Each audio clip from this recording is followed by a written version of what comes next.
वो कैसे सेट करने हैं। जैसे कि सेल्स में रेट चेंज करने देना है, नहीं करने देना है, कोई चीज़ आपको ईमेल का कॉन्फ़िगर कैसे करना है, तो ये सारी चीज़ जो कॉन्फ़िगर होती है वो कैसे करनी है। जैसे कि कोई डिसअलाउ सेल्स है और उसमें अलाउड करना है तो उसके वो किस तरह से करना है, तो ये सब चीज़ जो कॉन्फ़िगरेबल से होती है तो कैसे करना है बताता हूँ आपको। तो इसके लिए एडमिन एमआई में कॉन्फ़िगर में जाना है। यहाँ पे मैं दिखाता हूँ आपको सेल्स के ये टैब ऊपर दिए उसमें सेल्स के टैब में क्लिक करता हूँ। यहाँ पे देखो, यहाँ पे हमने ऑप्शन दिया है बिल लॉकिंग सिस्टम। यहाँ पे डिस्प्ले ओनली करेंगे तो सिर्फ बिल डिस्प्ले ओनली में डिस्प्ले हो गया, नो कंट्रोल यानी कोई कंट्रोल नहीं रहेगा, लॉकिंग नहीं रहेगा। लॉकिंग में तो करोगे तो सिर्फ डिस्प्ले ओनली करोगे तो डिस्प्ले रहेगा। डिसअलाउ सेल्स यानी सेल्स अलाउड नहीं करेगा। और डिस्प्ले एसएमएस करें तो एसएमएस हो जाएंगे। उसके नीचे है रेट रीड ओनली, यानी यहाँ पे यस करेंगे तो सेल्स के बिल के टाइम में जो रेट रहेगा वो रीड ओनली हो जाएगा। और यहाँ पे उस टाइम पे यदि किसी को चेंज करना है तो वहाँ पे जिसको आपने राइट्स दिया है वो बंदा आके वहाँ पे कंट्रोल आर की प्रेस करता है। जिसको राइट से वही कर पाएगा, दूसरा बंदा नहीं कर पाएगा। यानी कंट्रोल आर की प्रेस करना है, कंट्रोल आर की प्रेस करेंगे तो वहाँ पे उसको रेट चेंज करने देगा। यदि यहाँ पे यस है तो, नो है तो उसको रेट चेंज करने देंगे। बिल लॉक डेज, यानी सपोज कि कोई बिल है ओवरड्यू हो गए तो उसको लॉक करना है तो यहाँ पे कितने दिन के बाद लॉक करना है तो वो डेज आप यहाँ पे लिख सकते हो। फिर यहाँ पे allow credit memo for retail customer, यानी रिटेल कस्टमर में भी क्रेडिट का बिल आपको बनाना है तो यहाँ पे टिक करोगे तो वो बनाने देगा, वरना नहीं बनाने देगा। फिर यहाँ पे डिस्काउंट के अलग अलग कॉलम दिए हैं। ट्रेड डिस्काउंट इन परसेंटेज, तो उसमें एन फॉर नो यानी नई डिस्काउंट, ट्रेड डिस्काउंट का कॉलम नहीं दिखेगा। यस करोगे तो दिखाई देगा आपको सेल्स के टाइम पे, यहाँ पे और डिस्काउंट लिख सकते हो। और आर यानी रीड ओनली रहेगा, तो वो क्या है कि डिस्प्ले करेगा मगर रीड ओनली रहेगा। वहाँ पे कंट्रोल आर की प्रेस करोगे तो वहाँ पे डिस्काउंट आपको लिखने देगा। इसी तरह से सेम तीनों चीज़ में है। स्कीम डिस्काउंट में भी या वाई आर और एन है। नो एन यानी नो रहेगा, वाई यानी अलाउड रहेगा और आर मीन्स रीड ओनली रहेगा। तो इस तरह से ये डिस्काउंट कर सकते हो यहाँ पे अलाउड।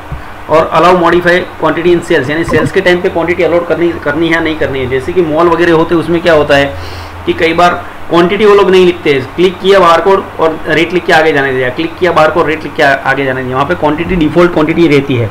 तो उस टाइम पे यदि आपको क्वांटिटी में चेंज करने देना है तो यहाँ पे यस करोगे तो वो राइट यस रहेगा, तो वही चेंज करने देंगे, कर पाएगा वरना नहीं कर पाएगा।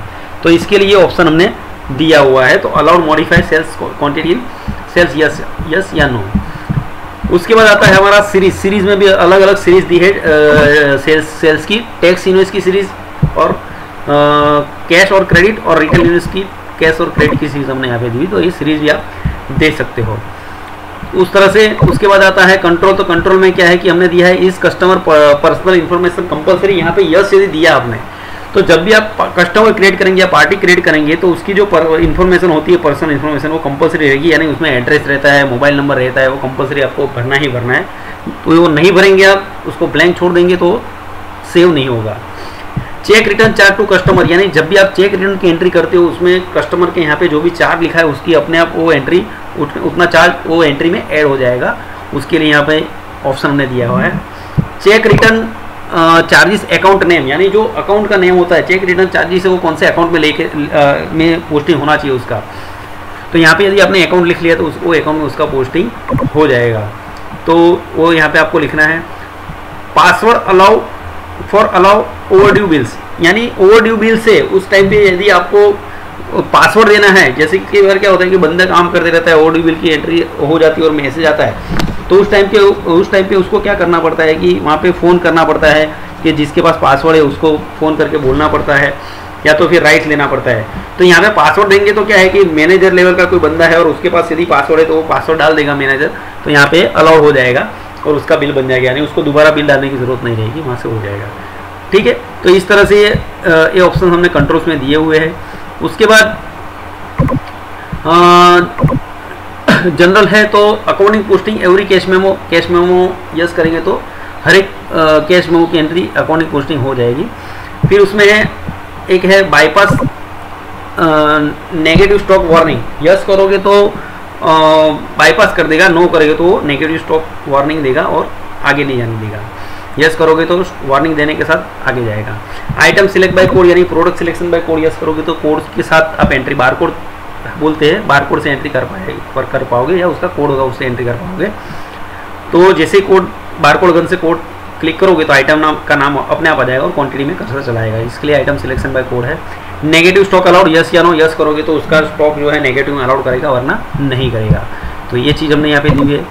तो उसके बाद है invoice printing format. Invoice printing format में क्या है कि यहाँ पे रिपोर्ट का फाइल नेम आपको लिखना है, जो भी रिपोर्ट का फाइल नेम होगा, और सेमीकोलन करके दूसरा तीसरा ऐसे नाम आप लिख सकते हो।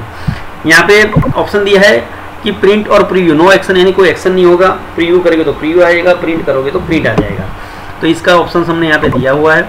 इसके बाद नंबर ऑफ कॉपी, यस, यहाँ 1 करोगे तो 1 आ जाएगी, 2 करोगे तो 2 आ जाएगी। Print default duplicate copy, yes या no. Third part triplicate copy, yes या नो। ये सारे चीज़ यहाँ पे यस करोगे तो उस तरह से आ जाएगा। उसके बाद आता है send email after bill print, yes करोगे तो बिल प्रिंटिंग होने के बाद ईमेल सेंड हो जाएगा।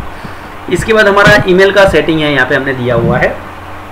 तो ईमेल भी कॉन्फ़िगर आप कर सकते हो। यहाँ पे मेल सर्वर में दिया है, जैसे कि अभी जीमेल है तो जीमेल का यदि आपका मेल है और यहाँ पे जीमेल आप सेट करते हो, यहाँ पे जो भी आप सिलेक्ट करोगे, यहाँ पे हमने कॉम्बो दिया हुआ है। रिडीव करोगे तो रिडीव के हिसाब से यहाँ पे SMTP होस्ट और SMTP पोर्ट अपने आप आ जाएगा।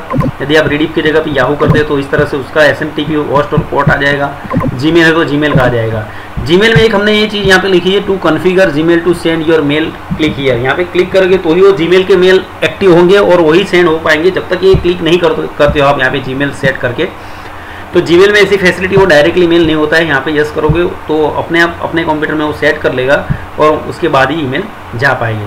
तो इस तरह से पूरा कॉन्फ़िगर का सेटिंग मैंने आपको बताया है और इस तरह से आप इसको देख के सेटिंग कर सकते हो। Thank you.